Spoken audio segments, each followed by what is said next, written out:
Well, good evening, ladies and gentlemen. I am just another tinfoil hat. Welcome to my Friday night Screen Screams review, where I'll discuss what spooky movie has captured my attention this week. Spoiler free, of course.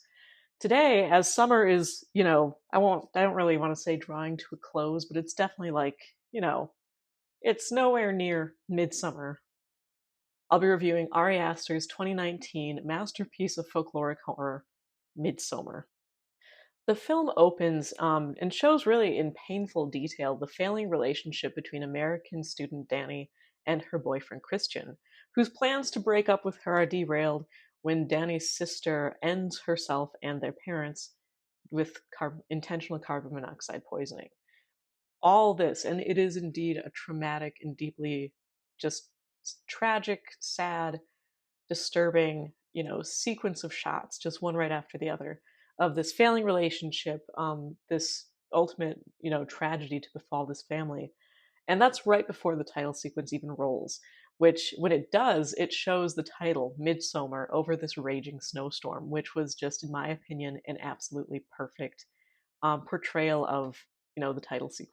Months later, Danny is still stuck in this deep depression. I mean, simply lost in her grief and in this increasing isolation she has between herself and the rest of the world, but especially, spearheaded by this zombie like relationship she has with Christian. It's dead, but still somehow moving. We then find out that Christian and his friends slash fellow students, Mark and Josh, have been invited to attend a 9-day midsummer festival by their Swedish friend Pelle, which is perfect for Josh, who is writing his thesis statement on midsummer festivals across Europe. After this, again, just terribly awkward moment in which Danny yet again realizes how little she's involved in Christian's life or planning or thought process at all, he says, too little, too late. Well, yeah, no, of course you can come. And that is what starts the quite literal trip.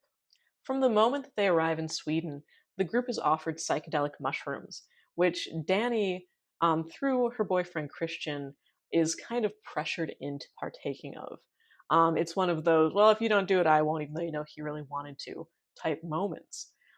She has a bad trip hallucinating about her deceased family before they set off to the actual site of the Midsummer Festival, which is the literal point of no return. Now, I've seen Midsommar compared to Texas Chainsaw Massacre as a masterpiece of sunshine horror, and it absolutely is. Even more than the literal sunshiny atmosphere of the Midsummer Festival or all the happy people in there, and I will admit this, truly beautiful embroidered flowery clothes. I mean, for a costume freak, the outfits were beautiful. The choice of textures and the embroidery was it was fantastic. But there is a kind of bright and revelatory nature to the film itself. Tapestries and murals expressing themes of ritualistic sacrifice, self harm, non consensual drug use show up time and time again to the point that you should almost be prepared when these things happen in the film, and you're absolutely not. Now, a quick note on pacing before we continue. I was looking at timestamps to see kind of where my cutoff point was for spoilers, and this movie, which is over 2 hours long, honestly went by so quickly that I was about to refer to one of the most iconic scenes as something that happened in the beginning of the film. So it's actually an hour into the movie, so if that's too much of a spoiler for you, just click out now. You've been warned.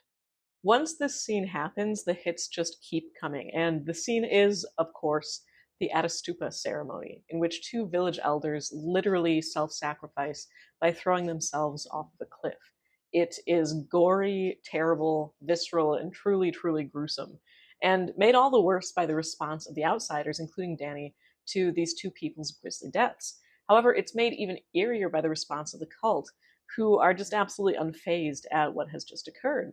A member of the cult comes over to explain that this is the great honor at the age of 72 to give into, as was previously explained in the movie in a different scenario, the winter of life. Now, this brings up, in my opinion, the really amazing aspect about Midsommar, which is that, to me at least, it seems like it's a movie all about what is acceptable. To the Harga, the commune at the center of this film, all the events of the movie were, I mean, necessary is almost too harsh of a word to use. They were natural, inevitable. It's like the apathy of nature for humans. This festival proceeds as surely as plants bloom in summer.